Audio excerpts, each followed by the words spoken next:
Terima kasih pemirsa Anda kembali menyaksikan Kominfo Newsroom. Presiden Republik Indonesia Joko Widodo berbicara mengenai rumitnya masalah aksi penanganan kelompok kriminal bersenjata Papua.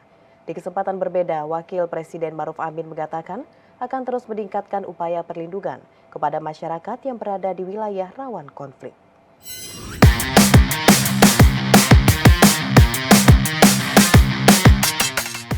Presiden Joko Widodo mengungkapkan kesulitan aparat keamanan menangani kelompok kriminal bersenjata Papua. Menurut Presiden, hal ini karena KKB Papua sangat menguasai medan yang dikenal sulit. Kondisi wilayah konflik di Papua tak semudah yang ada di Jakarta, mulai dari cuaca yang dingin, hutan belantara hingga jurang yang sangat dalam. Situasi lapangan itu tidak semudah yang kita bayangkan kalau kita hidup di Jakarta. Saya kenduga 2 kali, ke Wamena nggak tahu 4 atau 5 kali. Jadi medannya itu betul-betul medan yang sangat sulit. Hutan belantara, sangat dingin, jurangnya dalamnya beratus-ratus meter. Jadi kalau belum ke sana belum bisa membayangkan. Padahal yang namanya KKB itu menguasai lapangannya.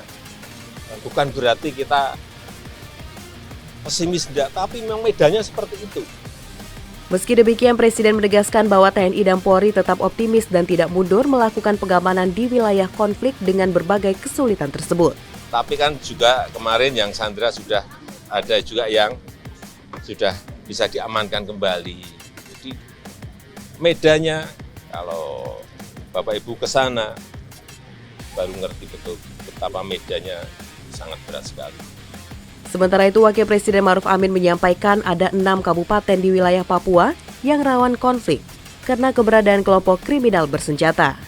6 kabupaten ini tersebar yakni 3 di Papua Tengah dan 3 berada di Papua Pegunungan, yakni Nduga, Yahukimo, dan Pegunungan Bintang, Puncak, Puncak Jaya, dan Intan Jaya. Wapres menilai perlunya perlindungan untuk daerah yang rawan KKB ini guna menjaga perlindungan kepada masyarakat.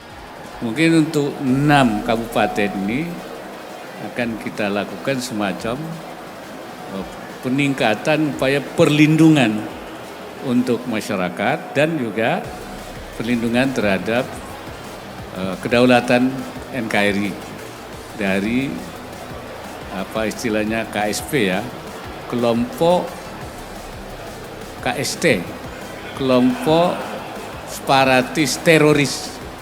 Kita nyebutnya KST, kelompok separatis teroris. Jadi untuk 6 kabupaten ini mungkin kita akan adakan semacam upaya perlindungan melalui ya operasi-operasi yang lebih menjamin. Berbagai modus digunakan penyalur memberdaya para calon pekerja migran Indonesia ilegal. Belum lama ini Badan Pelindungan Pekerja Migran Indonesia bersama imigrasi telah menggagalkan keberangkatan sebanyak 10 orang yang hendak menjadi korban penempatan non-prosedural.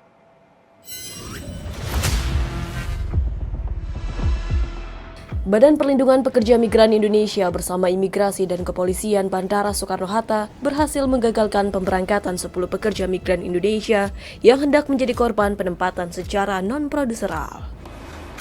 Sekretaris Utama BP2MI Rinardi dalam jumpa pers mengatakan, dari ke-10 PMI non-prosedural yang berhasil digagalkan dan ditanggulangi tersebut diketahui akan diberangkatkan ke negara Timur Tengah, diantaranya seperti Arab Saudi, Qatar, dan Dubai. Semua calon pekerja migran tersebut akan ditempatkan ke negara Arab Saudi, sektor domestik sebagai asisten rumah tangga, dan rata-rata pendidikannya adalah tamatan SD SMP. Bapak Ibu sekalian, meskipun Arab Saudi adalah bagian dari negara penempatan tenaga kerja, tapi kami di BP2MI sudah lama melakukan moratorium untuk penempatan tenaga asisten rumah tangga untuk ke tempat Arab Saudi.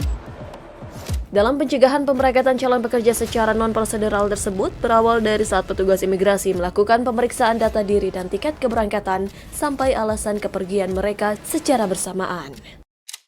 Kemudian setelah dilakukan pemeriksaan lebih dalam, para PMI hanya mampu menunjukkan paspor serta tiket tujuan Jakarta, Kolombo, dan Kolombo Riyadh dengan keterangan ziarah tanpa adanya dokumen kelengkapan lainnya. Ke-10 PMI saat ini telah diserahkan ke pihak Polresta Bandara Soekarno-Hatta untuk dilaksanakan penyelidikan lebih lanjut guna mengetahui pihak mana yang bertanggung jawab atas penyelundupan PMI non-prosedural tersebut. Dalam kesempatan ini, saya tentunya atas nama Kepala BP2MI, Pak Beni, menghimbau kepada seluruh lapisan masyarakat Indonesia yang mau bekerja di luar negeri. Bukannya pemerintah tidak ingin masyarakatnya ke luar negeri, tapi harus melalui prosedural. Nah, ini yang kita selalu ulang-ulang dan kita sosialisasikan ke masyarakat sesuai dengan Undang-Undang Nomor 18 Tahun 2017 tentang Perlindungan Pekerja Migran Indonesia. Presiden Joko Widodo meninjau kondisi infrastruktur ruas jalan Gunting Saga Kabupaten Labuhan Batu Utara, Provinsi Sumatera Utara. Presiden menargetkan perbaikan jalan di Labuhan Batu Utara akan dilakukan paling lambat bulan Juli 2023. Presiden Joko Widodo ketika memberikan keterangannya kepada wartawan dalam kunjungan kerjanya usai meninjau ruas jalan Gunting Saga di Labuhan Batu Utara, Sumatera Utara, pada tanggal 17 Mei 2023 menyebutkan terkait peran aktif masyarakat di media sosial sangatlah membantu untuk pemerintah dalam melakukan peninjauan dan perbaikan infrastruktur. Salah satunya terkait ruas jalan Gunting Saga di Labuhan Batu Utara, Sumatera Utara ini. Selain mendapatkan informasi dari PU, Presiden Joko Widodo mengaku juga menerima aduan masyarakat tentang kerusakan ruas jalan melalui akun media sosial pribadinya. Untuk wilayah Sumatera Utara, dari 2.600 km jalan nasional, sebanyak 260 ruas jalan mengalami kerusakan dan dari 3.005 km jalan provinsi, 340 km diantaranya juga mengalami kerusakan. Tidak hanya itu, dari 33.000 jalan kabupaten di Provinsi Sumatera Utara, 13.000 km juga mengalami kerusakan, termasuk di ruas Jalan Saga di Labuhan Batu Utara ini. Oleh karena itu, Presiden menargetkan paling lambat perbaikan jalan di Labuhan Batu Utara akan dilakukan paling lambat bulan Juli 2023 mendatang. Sedangkan pengerjaannya akan dilakukan pembagian mulai dari pemerintah kabupaten kota, provinsi, dan ada yang diambil alih oleh pemerintah pusat. Saya dapat dari PU, saya dari masyarakat lewat IG, lewat Twitter, lewat Facebook yang saya miliki, semuanya dapat. Karena kemarin saya cek urusan jalan rusak aja ada 7.400 lokasi yang masuk ke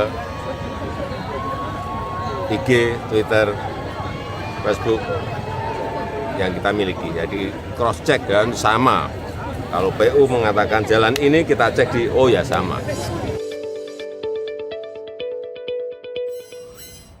Kementerian Kesehatan melalui Direktorat Jenderal Kefarmasian dan Alat Kesehatan menyelenggarakan Forum Nasional Hilirisasi dan Peningkatan Penggunaan Sediaan Farmasi dalam Negeri. Pada acara tersebut, Menteri Kesehatan mendorong industri farmasi hingga fasilitas pelayanan kesehatan untuk menggunakan sediaan farmasi dalam negeri.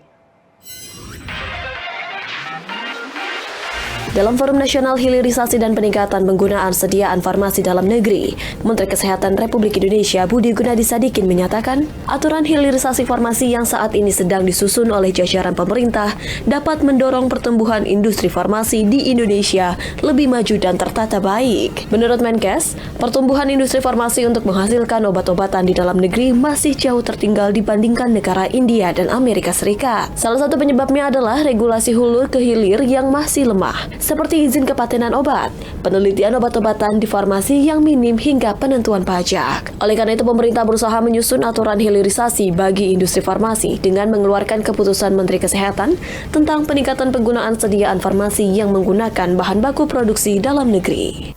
Tapi industri farmasi yang buat saya, yang saya titip adalah pembangunan dari hulu ke hilir itu sangat penting dan itu harus dipaksa untuk dibangun. Pemerintah akan memberikan regulasi yang memaksa, akan memberikan insentif yang menyenangkan gitu. Jadi ada yang menyedihkan gitu, ada yang menyenangkan supaya teman-teman bangun dari hulu ke hilir sehingga cerita saya yang tadi di depan tidak terulang lagi. Dan balik lagi itu bukan hanya obat. Itu bisa alat kesehatan, bisa juga alat tes diagnostik, vaksin dan lain sebagainya. Itu kita mau bikin dari hulu ke hilir. Sebagai langkah awal memperkuat pengadaan obat dalam negeri, diharapkan pihak farmasi dapat mendata jenis obat atau alat kesehatan apa saja yang dibutuhkan fasilitas kesehatan di hilir, sehingga anggaran negara membeli bahan dan obat-obatan impor dapat lebih ditekan serta menumbuhkan pendapatan produk domestik bruto negara. Pemirsa, usai jeda kami akan kembali dengan dialog menelaah protokoler spouse program pendamping negara sesaat lagi.